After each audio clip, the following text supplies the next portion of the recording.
أعوذ بالله من الشيطان اللعين الرجيم بسم الله الرحمن الرحيم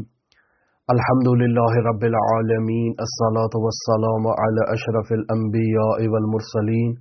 وعلى آله الطيبين الطاهرين المعصومين الذين أذهب الله عنهم الرجس وطهرهم تطهيرا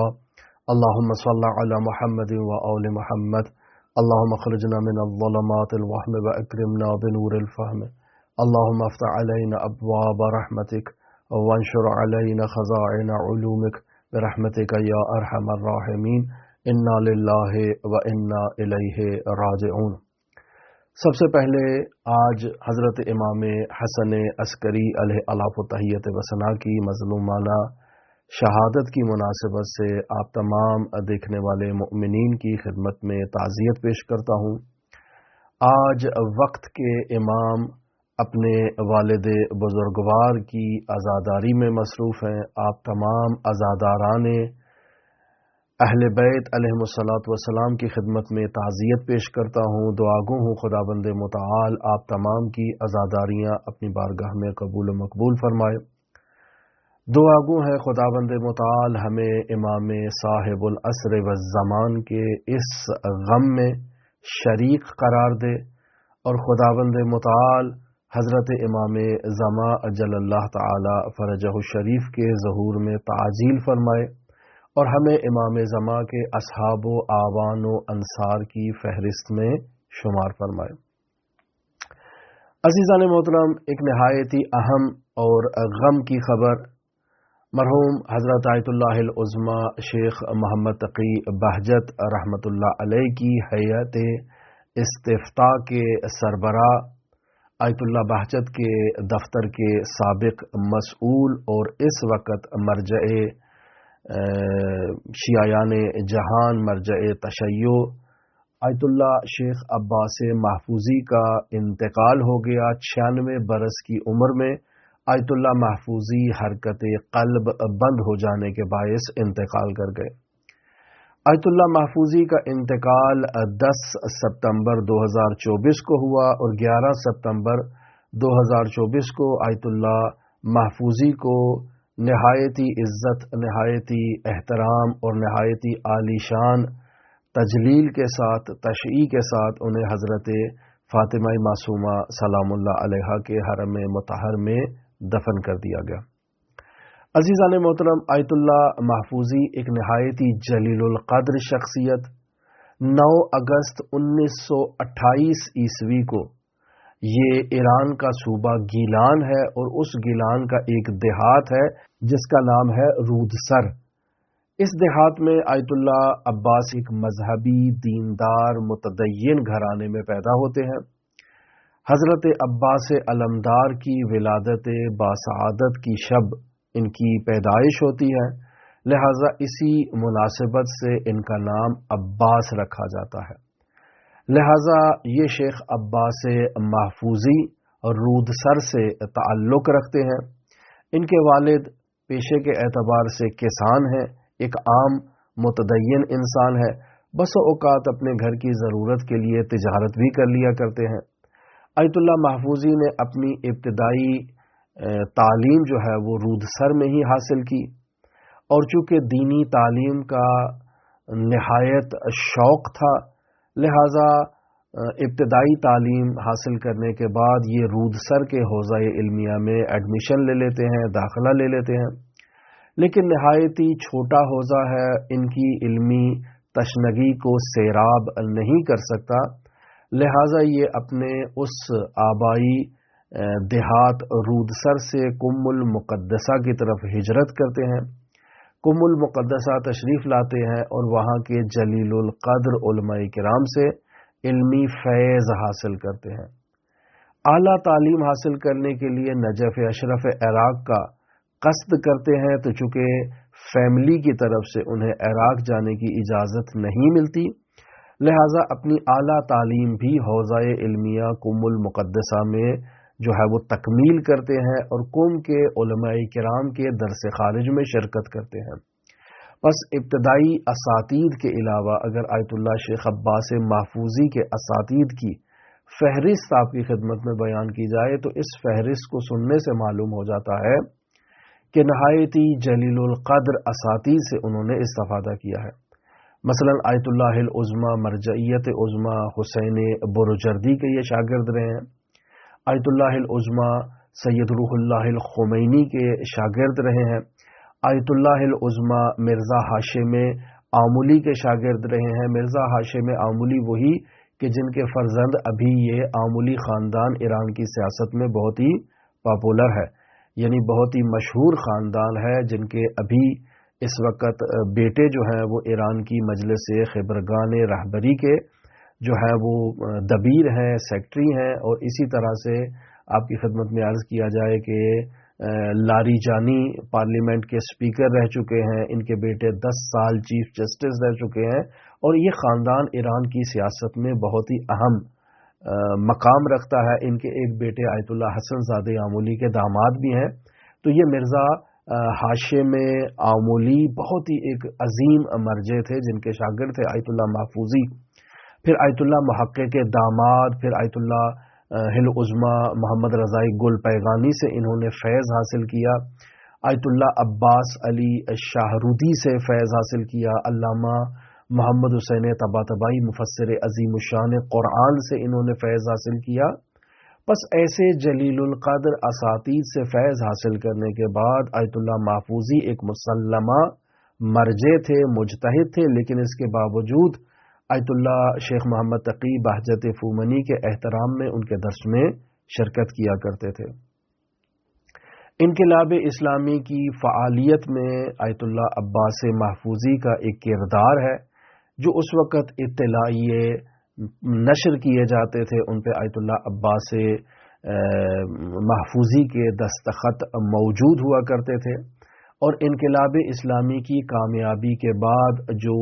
رہبر کی تعیین کے لیے مجلس خبرگان تشکیل دی گئی تو آیت اللہ عباس محفوظی اس مجلس خبرگان کے رکن صوبہ گیلان سے منتخب ہوئے۔ صوبہ گیلان میں 3 سیٹیں ہیں مجلس خبرگان رہبری کی، ان 3 سیٹوں میں سے ایک سیٹ آیت اللہ عباس محفوظی کے پاس تھی، اور یہ 4 سال مسلسل مجلس خبرگان رہبری کے رکن منتخب ہوتے آئے ہیں گیلان سے۔ مجلس خبرگان رہبری کا دورانیہ 8 سال ہے، تو اس طرح سے عباس محفوظی 32 سال سے مجلس خبرگان رہبری کے رکن رہے ہیں۔ آیت اللہ عباس محفوظی ان شخصیات میں سے ہیں کہ مرحوم آیت اللہ سید روح اللہ الخمینی کے انتقال کے بعد جب ایران کی رہبری کی تعیین کا مسئلہ درپیش آیا تو عباس محفوظی نے آیت اللہ سید علی خامنئی کے حق میں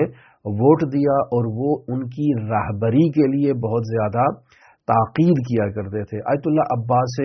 محفوظی نے 40 سال سے زائد عرصہ حوزہ علمیہ قم میں فقہ، اصول، فلسفہ اور سطوح عالیہ کی مختلف کتابوں کے درس دیے ہیں۔ محفوظی کی جو دینی خدمات ہیں عزیزان محترم، آپ دیکھیں آیت اللہ بہجت کے درس میں جانا یہ ایک خدمت ہے کہ آیت اللہ بہجت کی طرف ایسی جلیل القدر شخصیت جب ان کے درس میں جائے تو لوگ آیت اللہ بہجت کی طرف متوجہ ہوں، اور پھر جب آیت اللہ بہجت مرجع عالی قدر ہوئے تو تمام مراجع کی ایک ہیئت استفتاء ہوا کرتی ہے، یعنی جب بھی مرجع تقلید سے سوال کیا جاتا ہے تو خود مرجع تقلید اس سوال کا جواب نہیں دیتا، بلکہ اکثر مراجع تقلید اپنی مصروفیات کے باعث ایسی کمیٹی تشکیل دے دیتے ہیں کہ جس کمیٹی میں وہ افراد ہوتے ہیں جو مرجع تقلید کے نظریات پر تسلط رکھتے ہیں، لہٰذا وہ اس مرجع تقلید کی نیابت میں سوالات کے جواب دیتے ہیں اور مرجع تقلید کے فتاوی کو ان کے مقلدین تک پہنچاتے ہیں۔ آیت اللہ عباس محفوظی جہاں آیت اللہ بہجت کے دفتر کے سربراہ بھی تھے، اور اسی طرح سے اس ہیئت استفتاء کے بھی مسئول تھے آیت اللہ عباس محفوظی، اور آیت اللہ بہجت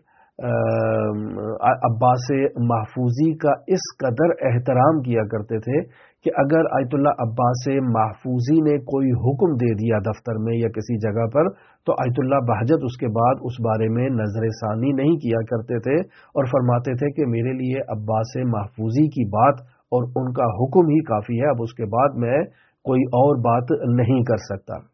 آیت اللہ بہجت کے انتقال کے بعد ان کے علمی جانشین آیت اللہ علی صافی گلپیگانی قرار پائے، اور آیت اللہ علی صافی گلپیگانی یہی آیت اللہ لطف اللہ صافی گلپیگانی جو مرحوم آیت اللہ محمد رضا گلپیگانی کے داماد ہیں، ان کے بھائی ہیں۔ آیت اللہ علی صافی گلپیگانی زیادہ دیر جو ہے وہ زندہ نہیں رہے آیت اللہ بہجت کے انتقال کے بعد، لہٰذا آیت اللہ علی صافی گلپیگانی کے بعد آیت اللہ عباس محفوظی نے جو ہے وہ علماء کے اصرار پر رسالہ عملیہ اپنا جو ہے وہ پبلش کر دیا اور مرجعیت کی ذمہ داری انہوں نے سنبھالی، اور آیت اللہ بہجت کے دفتر کو انہوں نے اپنا دفتر قرار دیا۔ آیت اللہ بہجت کے انتقال کے بعد ان کی وہ عظیم الشان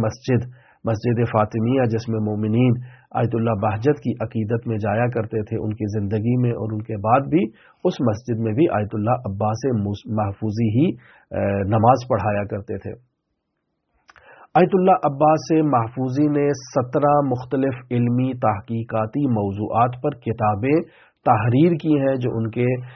آثار میں موجود ہیں، اور اس جلیل القدر مرجع تقلید کا انتقال 10 ستمبر 2024 کو ہوتا ہے۔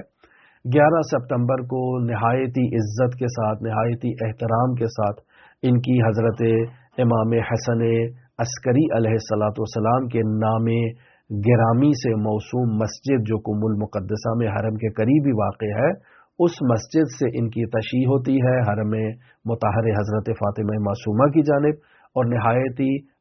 احترام کے ساتھ انہیں حضرت فاطمہ معصومہ سلام اللہ علیہا کے حرم مطہر میں ان کو سپرد خاک کر دیا جاتا ہے۔ لہٰذا ملت تشیع ایک نہایتی جلیل القدر فقیہ سے محروم ہو گئی۔ 96 برس کی عمر میں ان کا انتقال ہوا، اور واقعاً ایسی شخصیات کے حالات جاننے کے بعد انسان اس چیز کی طرف غور کرتا ہے کہ یہ وہ شخصیات ہیں جنہوں نے اپنی تمام زندگی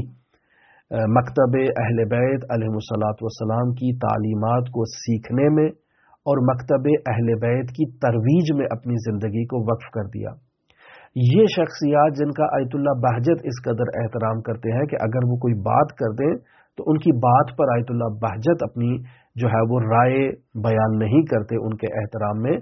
ایسی شخصیات آپ دیکھیں انقلاب اسلامی کی پشتیبان ہے، ایسی شخصیات انقلاب اسلامی کو سپورٹ کر رہی ہیں، ایسی شخصیات رہبر معظم انقلاب اسلامی کی پشت پر کھڑی ہیں، اور مجلس خبرگان رہبری میں جو 80 فقہا موجود ہیں وہ تمام کے تمام فقہا بلند علمی قد علمی جو ہے وہ ان کا مقام ہے۔ اور ایسے میں آپ دیکھیں کہ پاکستان کے چھوٹے چھوٹے پیش نماز اٹھتے ہیں اور آ کر دین اور سیاست میں جدائی کا نعرہ لگا دیتے ہیں، یا آ کر کہتے ہیں سیاسی باتیں نہ کریں، دین کا سیاست سے کوئی تعلق نہیں ہے، اہل بیت کا سیاست سے کوئی تعلق نہیں ہے۔ جمعہ 8 دن نہیں ہوتے افراد کو مدرسوں میں آئے ہوئے اور وہ اپنے فتوے جاری کرنا شروع کر دیتے ہیں، جبکہ آپ دیکھیں کیسی کیسی جلیل القدر شخصیات حوزہ علمیہ میں موجود ہیں کہ جو باقاعدہ اس نظام اسلامی کی پشت پناہی کر رہی ہیں، پشتیبانی کر رہی ہیں، اور رہبر معظم انقلاب اسلامی کو مجلس خبرگان رہبری کا رکن بن کر سپورٹ کر رہی ہیں۔ اور اس کے علاوہ بھی آیت اللہ عباس محفوظی نہایتی عمدہ پوسٹوں پر فائز تھے، مثلا جامعہ مدرسین حوزہ علمیہ قم کے آیت اللہ عباس محفوظی رکن تھے۔ پھر اس کے علاوہ شورائے عالیہ انقلاب فرہنگی کے بھی یہ رکن تھے۔ پھر آپ دیکھیں کہ حوزہ علمیہ کی شورائے عالی کے بھی یہ رکن تھے۔ تو نہایت ہی جلیل القدر شخصیت تھے آیت اللہ عباس محفوظی، اور ان کا اب انتقال ہو گیا۔ ملت تشیع اور ملت ایران ان کے غم میں سوگوار ہے۔ دعا گو ہیں خداوند متعال حضرت امام حسن عسکری علیہ اللہ و تحیت وسنا کی شہادت کے ان ایام میں آیت اللہ عباس محفوظی جنہیں سپرد خاک کیا گیا ہے، خداوند متعال انہیں امام حسن عسکری کے حقیقی جوار میں جگہ عطا فرمائے۔ دعا گو ہے خداوند متعال منجی عالم بشریت حضرت صاحب العصر والزمان کی خاص عنایات آیت اللہ عباس محفوظی پر قائم و دائم فرمائے۔ دعا گو ہے خداوند متعال دنیا جہان میں جہاں کہیں مؤمنین آباد ہیں انہیں علماء کا احترام کرنے، علماء کی قدر کرنے، علماء سے فیض حاصل کرنے کی توفیق عطا فرمائے۔